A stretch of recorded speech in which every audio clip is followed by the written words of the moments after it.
and welcome to Adult Focus on Longmeadow.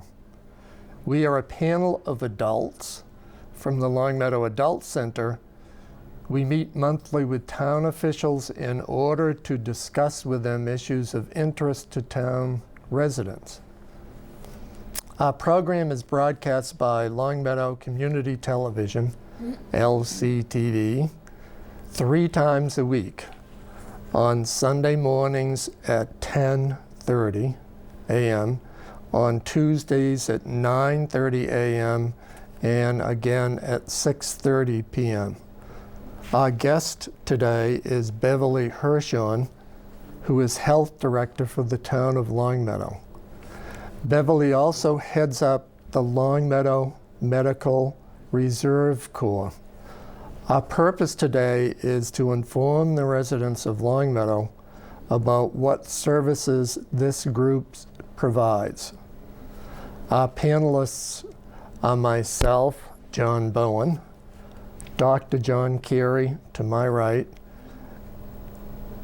Ellie Tyson to my left, Jim Jones, and our guest, of course, Beverly. Jim Jones is a member of the Medical Reserve Corps and will serve as our moderator today. So at this point, I'll turn things over to Jim. Thank you, John. Well, we'd like to welcome Beverly here for this broadcast. And we're going to start out by just, if you could give us an overview as to what is the Medical Reserve Corps. Okay, thank you very much. And I want to first state that I'm very excited to be here and to have this opportunity to discuss with the community and to inform the community of a very exciting program that was recently started in the town. And I don't get enough opportunities to reach out to the public, so I appreciate you giving me the opportunity to be here. The Medical Reserve Corps is a separate organization from the Board of Health, but it is housed by the Board of Health. It is a group of volunteers that are trained, that are either medical professionals or other interested people who would like to work on public health issues. It's, as I said, a volunteer organization, and its purpose is to enhance the capability of our town to meet a public health response to emergencies. It also has the purpose of meeting and assisting the Board of Health and the very small Board of Health staff that we have in many other public health responsibilities, including public education and including assisting the board in not disaster type emergencies, but small emergencies affecting the town that we could use the expertise of the many wonderful citizens of our town that have come forward to volunteer on this project. Yesterday, March 18th, we had an emergency where we all got phone calls at 7:12 in the morning. And now, how did that relate to the Medical Reserve Corps? How would we have responded if it had been in Longmeadow as opposed to Springfield itself? Well, we have a staff of 1 3/4 time person and a 10.3 hour a week nurse, for a 10.3 hour administrative assistant for the Board of Health. We certainly could have used, if we had had the kind of emergency that Springfield had, we certainly could have used the volunteers to come into our office to help with notification of our licensees. If it had been necessary to open a shelter or to provide medical assistance, we would have then called up the volunteers who have that expertise and are members of our Medical Reserve Corps to assist us in the opening of shelters and other public health responsibilities that would have been required. Fortunately, we did not have that responsibility, but any extra pair of hands that we could have had to assist the Board of Health, even as something as with such small impact as we had in terms of yesterday's water main break, that we really could have used to have brought in a few people to assist us. Did Springfield do they have this? There are, Because I noticed the a lot Medical of. Reserve Corps is actually a national program, and I'm glad you asked that question. The Medical Reserve Corps is a national program under the Office of the Surgeon General of the United States. The idea was to develop these volunteer corps in the local areas. Some of the Medical Reserve Corps units are town units, such as the one we have in Long Meadow. In other areas of the country, they are more regional in size. In Hampden County, we have 9 Medical Reserve Corps units. And we all meet monthly to coordinate our training and other efforts that we do. We also have a number of Medical Reserve Corps units in western Massachusetts that would include the other 3 counties, Berkshire County, Franklin County, and Hampshire County. So there are a number of units, but there are 9 separate units in Hampden County. So Springfield doesn't have their own? Springfield does have their own, okay. but considering the number of people that Springfield has as its population, I would say Long Meadow is in a more advanced stage of organization. I see. And I'm very proud of that. And I think that's to the credit of the citizens in Long Meadow who have stepped forward and are willing to help their friends and neighbors, their fellow townspeople. Beverly, how many people do you have involved with this now? Right now on our books, we have 140 people who have already stepped forward to volunteer. And they are a mixed group of people. Some are people with medical backgrounds. We also have people who have the background more in the behavioral health fields, which would be extremely important if we ever had an emergency situation. And then we have people who are good with people. They have volunteered for fraternal or faith-based organizations. They like people. They have dealt with groups of people in the process of their years of volunteer service and would like to extend their volunteer service to this new arena, to their fellow townspeople. Well, So in addition to that, then, how many would you think of as the ideal number to have?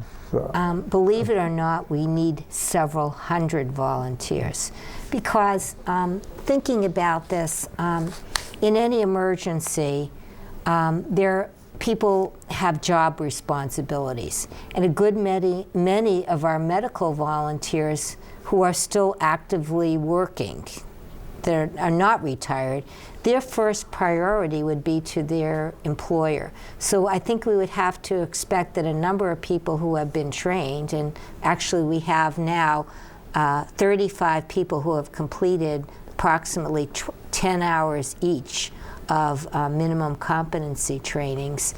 Of those people that we have who are trained, a good number of them, their first priority would be to their employer. So we need several times the number of people that we have who would actually be willing and be able to show up if there were any emergency situation. And there are always people going away. People have personal lives. They're away on vacation.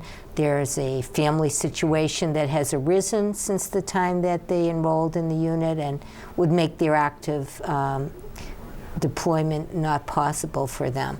So I would say we have a great need for volunteers, and our biggest need is not for medical volunteers, but for people who have organizational skills, clerical skills, behavioral health skills. In fact, just people who are good meeters and greeters.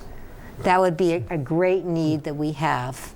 We want to emphasize to the adult population who are watching, since I'm a member of the Corps, I have no medical background whatsoever.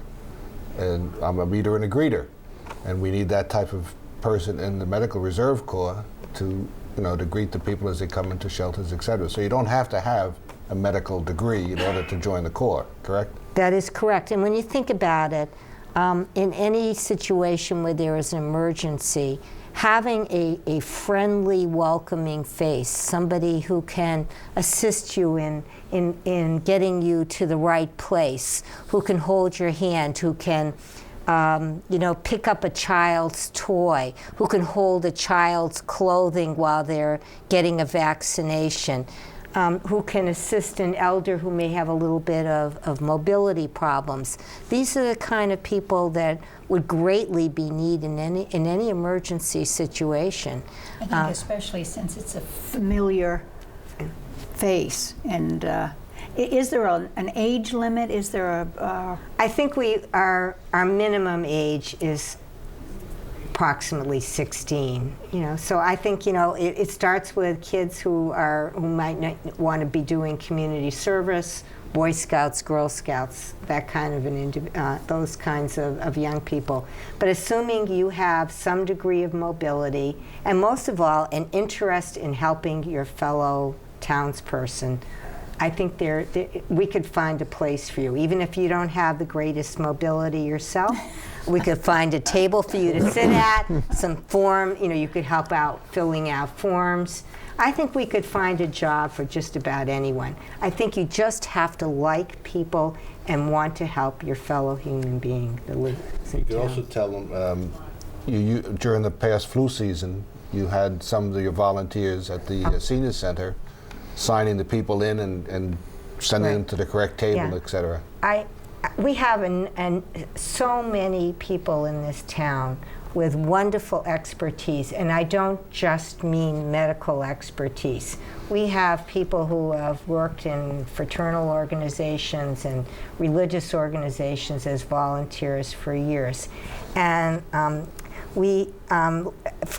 would like to give you two examples where we recently used Medical Reserve Corps people that were not disasters in the way that we think about emergency planning. Jim is correct that Jim and a couple of other people helped out at our annual flu clinic, where we actually bring in approximately 400 people during a 2-hour period to get flu shots. That's an annual event.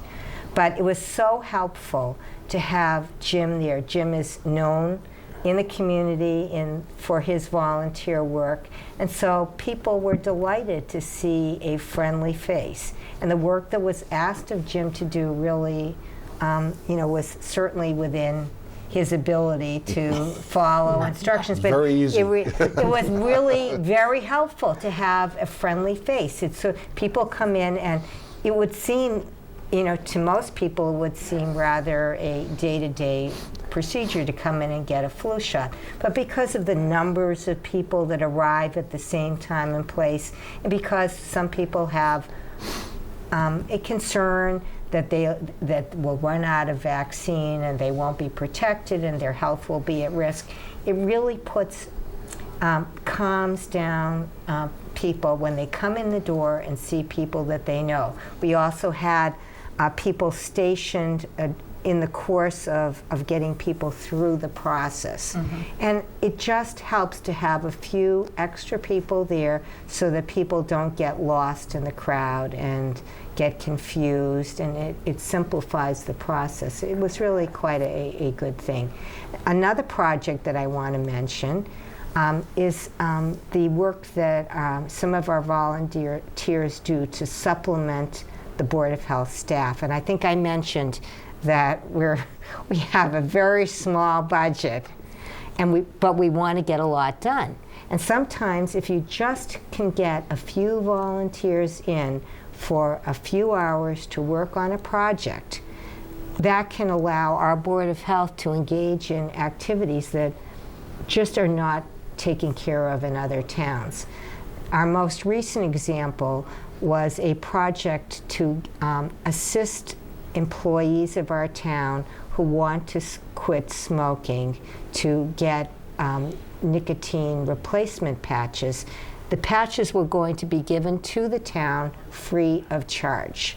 The one barrier was that you needed to have a nurse educate potential recipients of possible risks using the patch, how to use the patch, and also to screen individuals who wanted to get the patch so that we would not be giving the patches to people for whom it was medically inappropriate.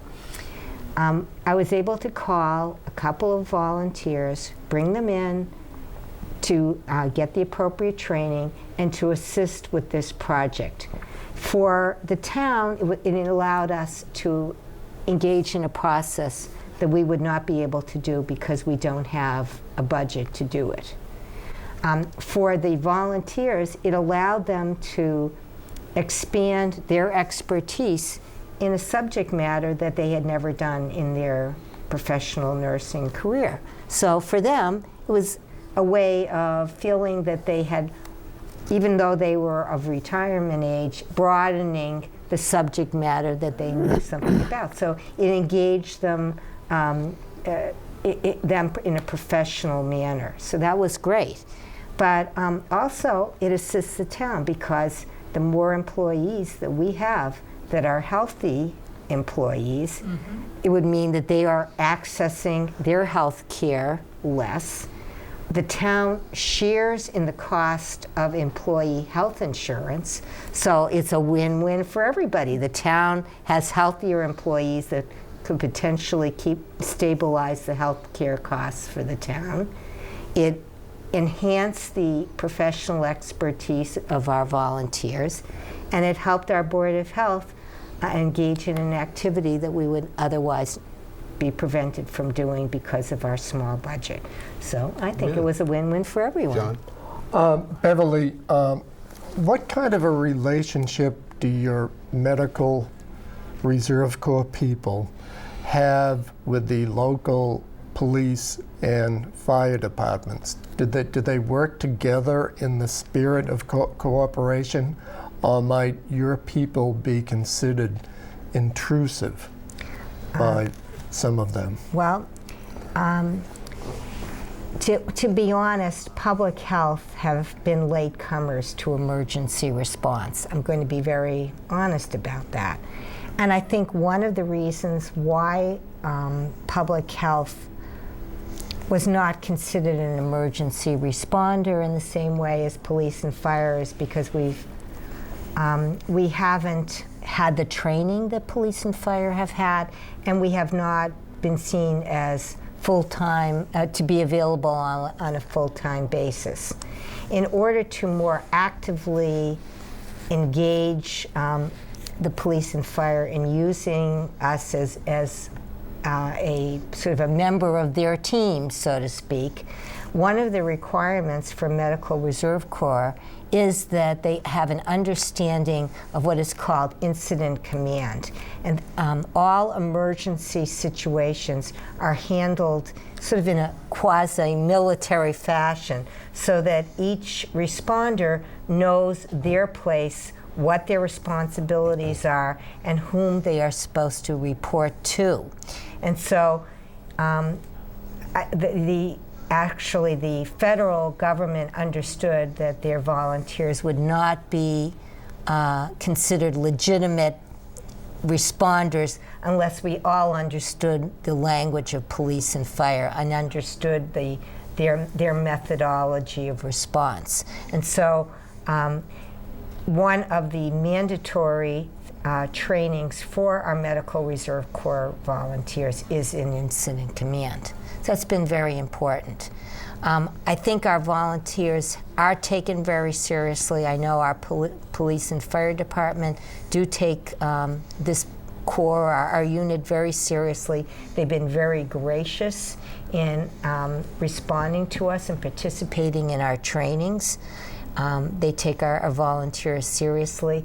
And not only that, but they are working behind the scenes with me so that if we ever did have an emergency where it would require the dispensing of any medication or giving of an emergency vaccination, we would definitely need the assistance of police and fire in terms of security, in terms of emergency medical response, many other areas where the police and fire have that expertise and I do not.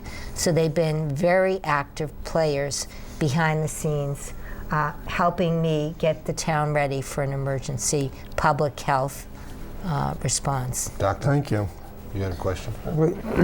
Could you expand a little bit on the kind of training that is required of your volunteers before they actually become active? Okay, sure. The training protocol is actually been set up nationally. So there, the Office of the Surgeon General has decided that there are three different types of training that volunteers around the country need. So this is not specific for Long Meadow.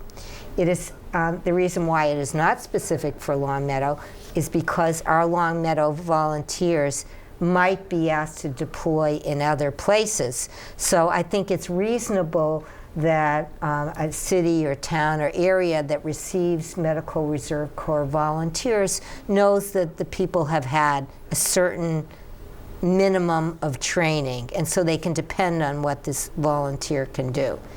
The three mandatory trainings are an introduction to Medical Reserve Corps, in which we discuss what the Medical Reserve Corps is all about. We also talk about preparing, that volunteers should personally prepare their families for an emergency situation, so that they should have the proper medical supplies, the proper food supplies, all sorts of supplies in their home, because we cannot Including expect a volunteer to come and be deployed for the town if they are concerned that their family is not prepared and taken care of while they are out of the home. So it is our Medical Reserve Corps volunteers have to be more prepared than any other residents of the town for an emergency, because they will be asked to leave their home, to leave their families behind, and they've got to know that their families are taken care of. So their families have to have the emergency supplies on hand. Our second training is this incident command and national emergency response. It's called NIMS 700 and ICS 100. These trainings are available on the internet through the Federal Emergency Management Agency. So there's no excuse. If you don't like live trainings, you can go on the internet and in your house and get this training. The third training is a training on behavioral response to emergency situations, because for sure, even in small emergencies, even something like a flu clinic or the loss of water, you would be surprised how there are people that that need that extra. They need to be receiving some sort of support to get through emergencies, no matter whether they're small emergencies or large emergencies. And all volunteers, whether they are people with medical training or they're the greeters at the door, need to be sensitive of the behavioral health issues that could arise in any emergency situation. Particularly in the manning of shelters. The people who we can expect would access shelters would be our most needy individuals, our people with disabilities, our people who don't have family support networks, perhaps people who have some substance abuse issues. And so all people who are going to be involved with emergency response need to understand that there's a behavioral health component. Having lived in New York and gone through 9/11 and been evacuated from the site, from World Trade Center site, we now have go packs in each of our cars. So if anything happens, we have everything in there that you might need: matches and some water and your pills, and so we live by that gospel now. So So that's it's part of the town's disaster preparedness plan. Absolutely. And we do have a disaster preparedness plan. You've said the right words. All towns all across the country, but specifically in Massachusetts, all towns are required to have a comprehensive emergency management plan. So there is a document that has been collected and written for every single town in the Commonwealth of Massachusetts. However, the key to any good plan is the use of this plan and trainings using this plan.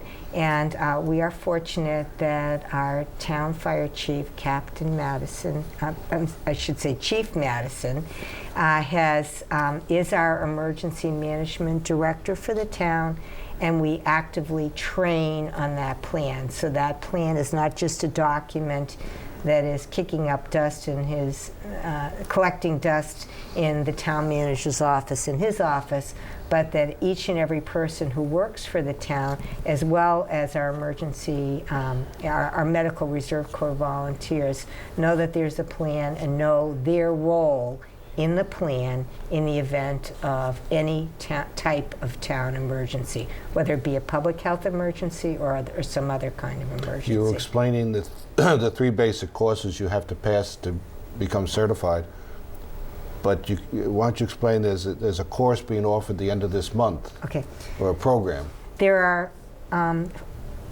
is a minimum set of 3 courses that are required for Medical Reserve Corps volunteers. And I think it says a lot about the people in our town that we already have 35 people who have taken approximately 10 hours of training of their own time. And these are pretty busy people.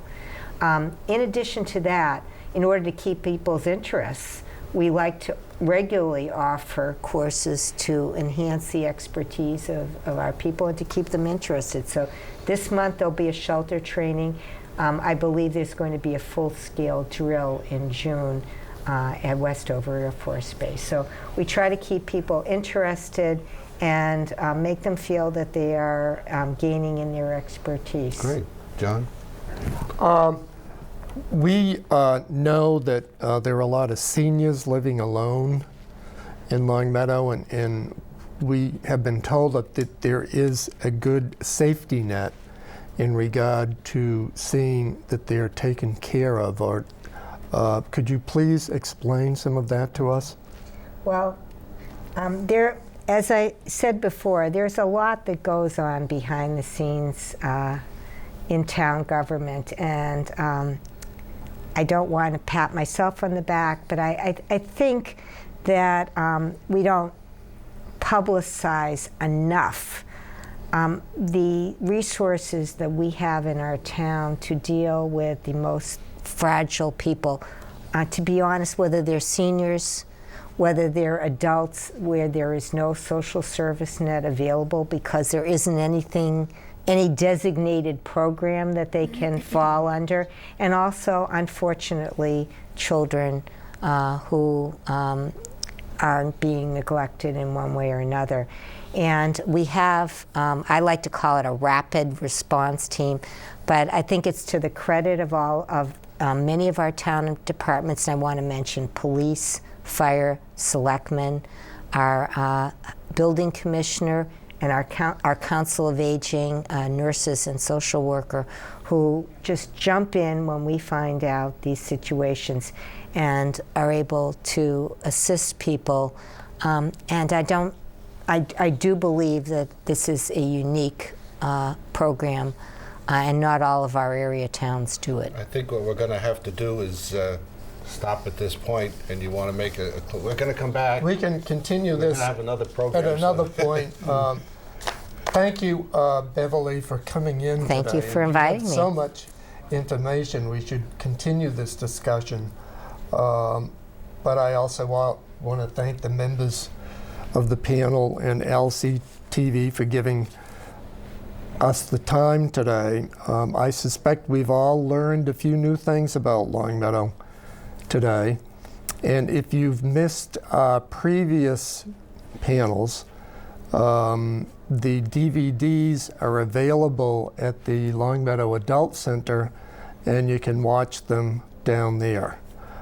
So again, Beverly, thank you. We do hope to continue this discussion at some point. Thank And thank you to LCTV for giving us the time. Okay.